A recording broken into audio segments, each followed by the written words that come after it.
That's President Bola Tinubu in his political element. And he was speaking from the heart, if you're going to say it. So, but what are the implications of what he has said? Beyond the rhetoric, critical questions remain. Is the opposition truly weakening or simply regrouping? And can the government's economic agenda, including the proposed 2026 budget that has been signed now, realistically deliver relief and stability? Tonight, we go beyond the headlines to examine the politics, the policy, and the implications for Nigeria's democracy. Joining me now on the program is a political scientist and public affairs analyst, scholar, a former national secretary of the defunct Alliance for Democracy, AD, and the director with the Center for Alternative Policy Perspectives and Strategy, CAPS, in Abuja, Professor Udenta. Thank you so much, Prof, for joining us. I appreciate it. Well, it's a pleasure to be with you. Thank you so much. Hello, Nigerians. I appreciate it. If there's someone who understands the politics of Bola Tinubu, you will say you are one of them. You work closely with him at the AD. That was a younger Bola Tinubu who was, in that moment, a lot of people thought that he fought the central government. He stood his ground. He made his politics known to the rest of the world. But if you hear what the president said today, and he said that the opposition thought they were going to scare him. What do you make of that kind of statement? Well, let me put it this way. There's something in law we call the flution of time, passage of time. Seasons come and seasons go. We formed a bond, in constructing Alliance for Democracy, which was a different kind of political platform because of the civic imagination and radical ideological spirit that was infused in it. The struggle against Abacha, Abiola's death, Abacha's own death, and that combustible period when the nation was on edge. We formed the Alliance for Democracy, ultimately became governor of Lagos State, as you said, a very younger person. That's 27 odd years or so ago. The evolution of time has these consequences, in the sense that AD was an ideological platform with clear vision and philosophical depth. APC is just a special purpose vehicle. It's a contraption. It has no focus. It has no ideological bearing. It has no philosophical reach. It's just a vehicle that was put together to flush PDP out of power 2015, and they succeeded admirably well. But since they succeeded in doing that, they've refused to govern. The 8 years of Buhari presidency that our president has currently invoked has been considered by many, not just scholars, ordinary citizens, as a disaster in terms of corruption, in terms of nepotism, in terms of insecurity, in terms of even the insufferable sense of aloofness that defined that period. And for Nigerians to hanker after Buhari presidency is a solemn testament of the failure of the Buhari presidency. But the question he will ask himself as the president is, Nigerians are going to an election early next year. They're not going to listen to a rhetoric or grandstanding or sense of mission or accomplishment. They'll ask themselves a bitter question. How were we May 29, 2023? And how are we today? The answer will be resounding. We are worse off today than we under the Buhari presidency. Is that the reality? It's the reality. Presently? Presently. But the president has simply absolved the Buhari government of any... He has to. He said, I am Buhari. And those who say, is this more of a realistic conversation, statement or political statement? At this crucial stage, he has to do it. He has an audience in northern Nigeria. Says, I did not abandon. So the sentiment is for the northern. Of course, I've got the force, vote. the CPC, in the configuration of forces in northern Nigeria. I did not abandon my Lord and Master. He was my boss. He was our leader for 8 years. But we know how that government functioned for 8 years. When we talk about poverty capital of the world, Bola Tinubu president has added 10 more million people to Buhari's own poverty. Insecurity was much more rooted in the northeast. He has expanded it to northwest, north central, everywhere. If you look at even the opaqueness of the budget, you find that 2024 budget has not even been executed. 25 budget has been extended to 26. 26 is just taken upstream, almost mid-year. So a 3 year in a cycle, close to 200 trillion, cannot be accounted for. So when the World Bank says we can't find 34 trillion of this money, and you can see the explanation for the Minister of Finance, it is vacuous and empty. It does not make sense. You will run election 2027 on your own record. It will not be promised on Nigerian people. And what does that record? The record is very shabby. to say the least. That record cannot win an election? It cannot win an election because really? why? Because why? Because there are those who say in this government, and they've come to the defense to say everything we're doing on security, there is a systemic failure. The system was broken. We're trying to fix it. No ammunitions, no system. Things are bad. There was corruption, and they're trying to fix it. And it might take time. And there are political angle and perspective to this insurgency and such. Bola Tinubu is working to defeat the insurgent. Should we give the government the benefit of the doubt? Okay, fine. The first benefit of the doubt, I said it on here, this studio, and several other ones. These two presidencies are conjoined. The failures of the Buhari presidency are the failures of the Bola Tinubu presidency. So no excuse. He said it himself here. I have to inherit the mess of the Buhari presidency. Virtually in this comment, in this remark we listen to, we have to inherit it. The broken system. These securities and so on there, the country diminished. When we talk about even Christian genocide narrative, it didn't start from Bola Tinubu. Let's face it. The so-called thesis on turning the country into some sort of faith, dialectic, started then. The poverty capital of the world started then. The collapse of the Naira started then. The fuel situation started then. Living standard depreciation started then. But the problem is that the Bola Tinubu presidency has intensified and accelerated to a higher degree the substantive levels of the Buhari presidency depreciating, performances. That's the critical problem. Take, for example, the current thing facing the world today, the Iran war, the fuel price, from 800 and something naira, the 1,300 and something. What has the government done in the past 2 months, virtually, to Nigerian people to say, we hear your cry, we see your pain. We're actually taxing the importers extra money because we're making more millions of dollars by selling at a very stupendous high level. What have you done? Many other countries, you know what they're doing? They're freezing price of petroleum products, but they're not doing subsidy. They are injecting back into the system the millions of dollars they're expropriating from those who are importing fuel. They're not doing it there. Yeah, Prof, let me ask you.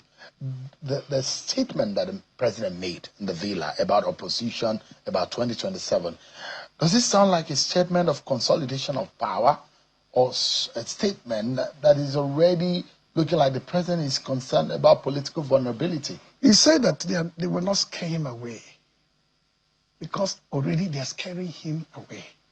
He's mindful of the numbers. If you crunch the numbers, in spite of the fragmentation in the political atmosphere, whether they're regrouping, whether they're weakening, it's a fragmentation and a certain form of rebirth of a new political order. The first thing why he's running scared is his record. Must talk about electricity. The solemn, powerful statement you made 3 years ago. By 2027, you must fulfill it or don't vote for me. You can't take it away. You see that in almost all the front pages of all the newspapers. That's number one. Number two, you floated the Naira. What have you done with the money? You realize the trillions or the hundreds of millions of dollars there to the living standard of Nigeria. Shouldn't we be asking the Federating Union, the states? I'm coming. Because if you emasculate resources, in real terms, it is not 55% or so that the federal center receives. It's close to 70% because of unreported revenues from so many humongous institutions. The central bank, the customs, the immigration, the MPA, the NIMASA, they are not reporting the money. And NPC, if you put them together, it's almost 70% of public resources in their hands. So you must account for this money to the people. Look at it, Prof. The president seems to have framed the opposition as weak, incoherent, divided, and unable to stand strong to win an election. Is that assessment of the president accurate? Wrong. Because I said, number one, why is he running scared? I said, performance. You will not come to grandstand to Nigeria's 2027. You must put a record on the economy, on corruption, on better performance, on living standard. The price of consumables, of foodstuff, transportation, education, energy, everything. 0. 2, if you're not running scared, we will not have the kind of INEC we have. In several studios, I say that Professor Mupitan was procured and produced to do precisely what he's doing now. What is he doing now? Number one, before Mahmoud left, who was not even a very popular man, he had rebalanced the multi-party conversation by bringing PDP to INEC. If you remember, to sort out the differences, they've given notice to INEC, and so they're prepared for Congress and convention. When he left almost a month before his tenure was up. Labour Party had almost been tinkered with and taken care of. APC, NDC have been resolved. David Mark, suddenly they're up in the air. And as I said, Not because I put anybody down. I don't know the professor very well. When you have in the north central of Kogi State, an Amupi town, a Josh Amupi town, bearing the name is bearing. You go to Kwara, and they have the NNPC GMD, bearing the name is bearing. There's a certain level of intentionality. So PDP is suddenly no more. Possibly we don't know what this people will do tomorrow because somebody's running scared. ADC, formulated, carefully created by those who facilitated it as a coalition with no problem, suddenly is now doing on the racks. SDP, the same level, the same. There's a certain level of intentionality. I'm running scared because if the parties are strong, are united and decisive, but it will be a problem for me. Prof, let's look at it. And you are one that one will never say is living in political naivety. At all. You are one that one will never say that you are lacking of political knowledge, understanding, and experience. Absolutely. Your experience go way back. So I will respect your analysis in this sense.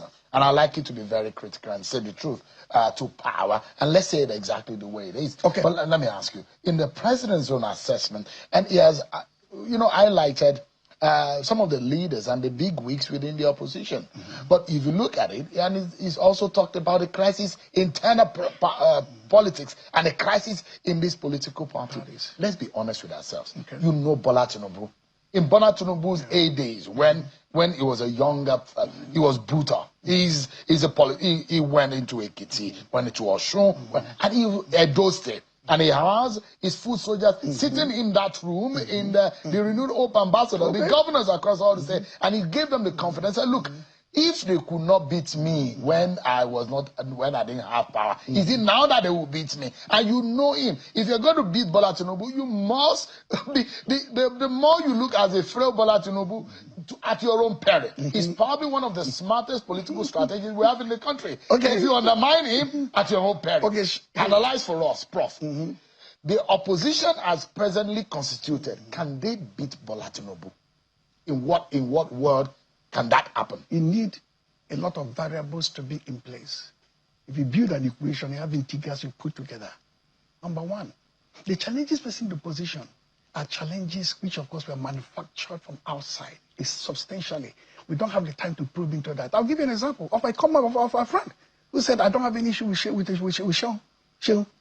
I just said about TV show.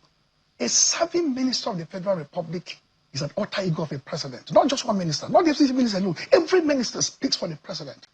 Presidential communication is not only in the villa. It is expressed through ministerial communication. Presidential presence is not only by the president talking the way he spoke. If a minister comes here to speak with you in public, when the toga of the office of the minister, he speaks for the president. So when the minister of FCT presides over the dismantling of PDP, is the president that is doing so, not the minister. If he resigns as a minister, he loses his clout, loses his power. He has no autonomous power center. He has no independent, authentic power force to say, I am going to do what I'm doing. He derives it substantially, if not absolutely, because he's the man under authority. So for the party that ruled the country for 16 years, to suffer the fate it is suffering in the hands of the serving minister of the Federal Republic, who has vowed publicly to re-elect his boss. In essence, the crisis of PDP is a crisis superintended, facilitated, procured in the villa of Bola Tinubu. That's number one. Number two, ADC was put together carefully. I think nobody was put together. The cause knew. And they had a coherent, decisive leadership. Suddenly everything is up in the air. That is the president running scared, using INEC to do what he's doing. Look at the case of that PDP, if you go back to it again and say, what did they now put in court? A man, this appeal court sacked, said, you are expunged from the party. You are expelled as a secretary of the party. You originated even the faction. As the secretary of ADA, we never dare write a letter to an external body. Chairman will write a letter, secretary will concur. If the chairman writes without the secretary concurrence, the letter is absurd. No secretary can even initiate his own. But INEC accepted the communication from Anyanwu and built his faction on that, and built his BOT on that. I'm giving you the challenges facing the position. But don't forget, politicians always tell my friends are ghosts. They move in formless form until they coagulate in a decisive moment of illumination, saying, here is the platform that people in this think we're going to seize. You seize that platform in the next 2 weeks. The beauty of INEC shutting down opposition by this tight, viciously tight, narrow period in which you have to finish up everything, party registration, upload it, do your primaries, and so on. If you skip it by 30th May, You have 8 months ahead of you to build that infrastructure, to rearm their ranks, to now teach and educate Nigerians how this government has failed in policy and budget implementation, in corruption, in insecurity, no matter how you dress it.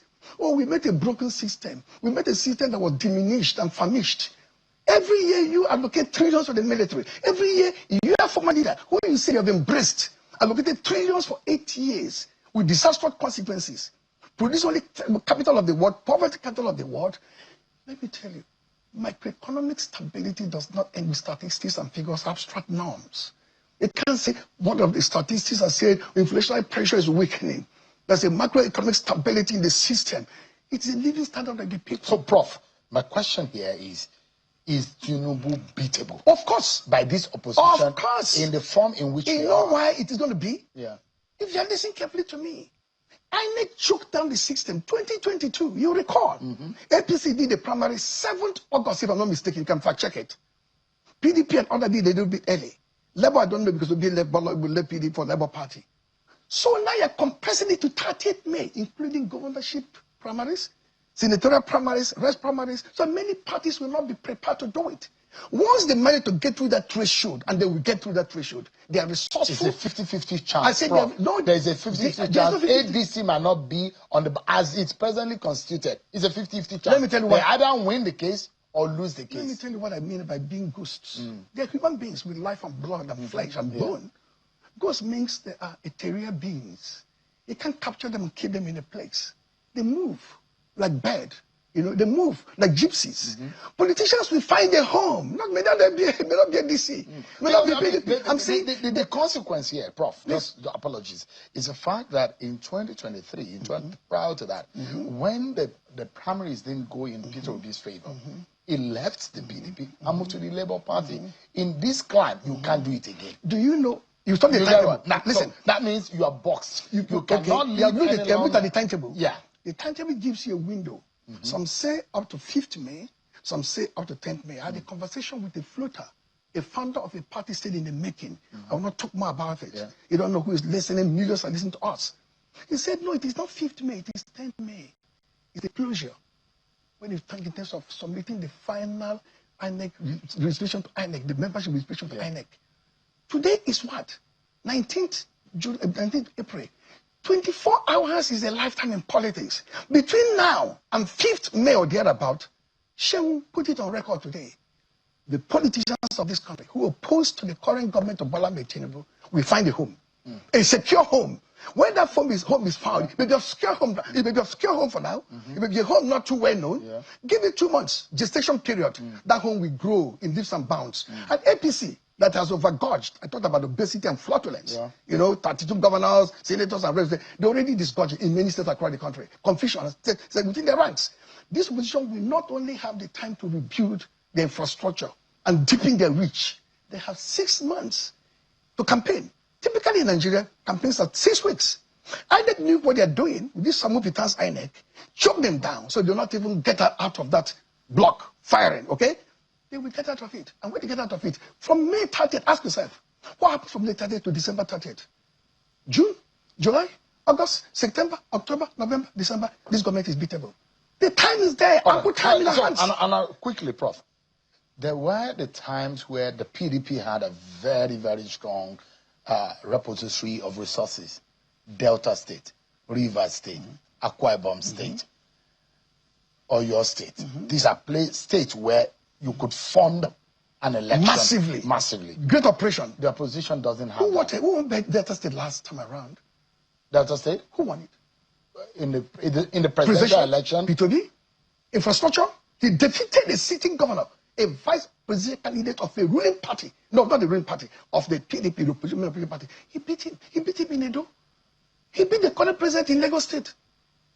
He won, but that's how he won him. So without all the resources... He don't need that. Let me tell you, this government has invested heavily on top-heavy gladiators.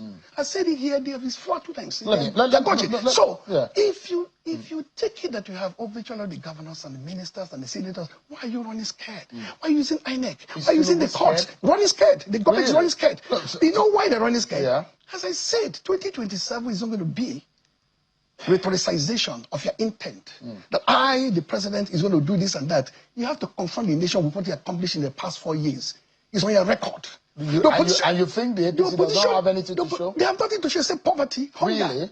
Poverty, hunger, insecurity in the country. Did you watch Dr. Zach Adedeji? Do you at the know? opening, the guy inintelligently broke down the economic achievements and the policy direction of the Bola Tinubu. You have your neighbors? And I wish, you have your neighbors? And I wish, just a moment, sir. I mean, even if you disagree with the Bola Tinubu government, I wish this government can actually have the likes of Zach Adedeji to eloquently and even if you don't agree with the figures, if you can eloquently analyze the economic policies of this government in the way the guy did, there will be more understanding. Did you hear me try here very clearly, Sheung? I said here, abstract numbers on macroeconomic stability, lower the inflationary pressure, digitizing this will not work with the people. It's hunger.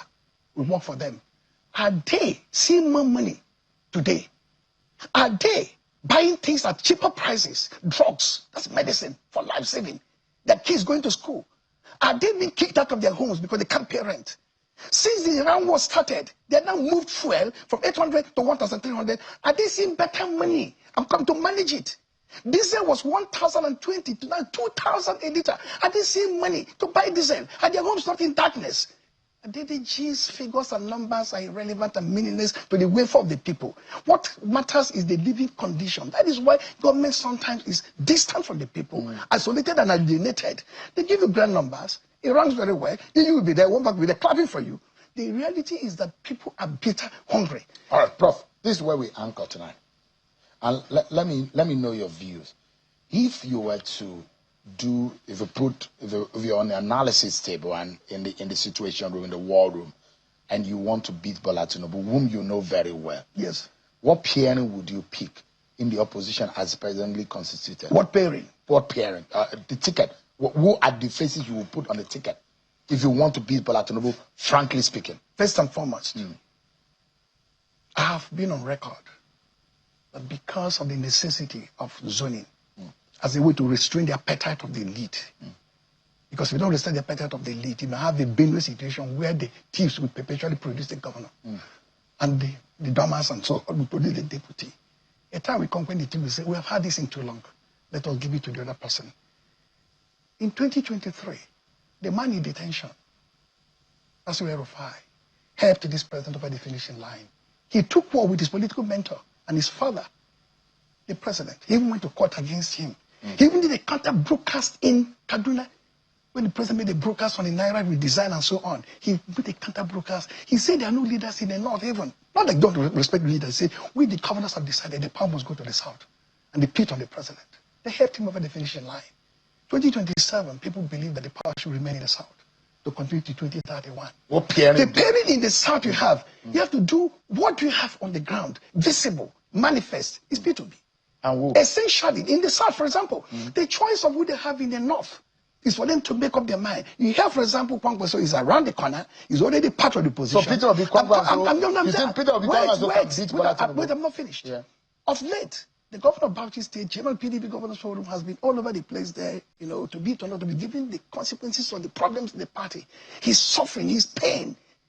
His courage for 3 years standing firm to say, what do we do? Suddenly I heard the news. Bauchi PDP have said no to any conversation with the APC. It is done. The deal is dead on arrival. That means he become part again or parcel of the leadership of the position. Who says it can be him? There are forces there. I'm not saying it is him. I'm saying in a political analysis. Any pairing. I won't go as far as Buba Galadima. As an older person, he could use certain choice words, certain words. I will not use that. Any pairing today of a picture being in the south and anybody else in the north will put Bola Tinubu in 2027. We'll leave it there. Professor Udenta is a former national secretary of the defunct Action Alliance for Democracy, AD. Thank you so much indeed. I appreciate your time. Sure. I appreciate it. Pleasure. Anytime.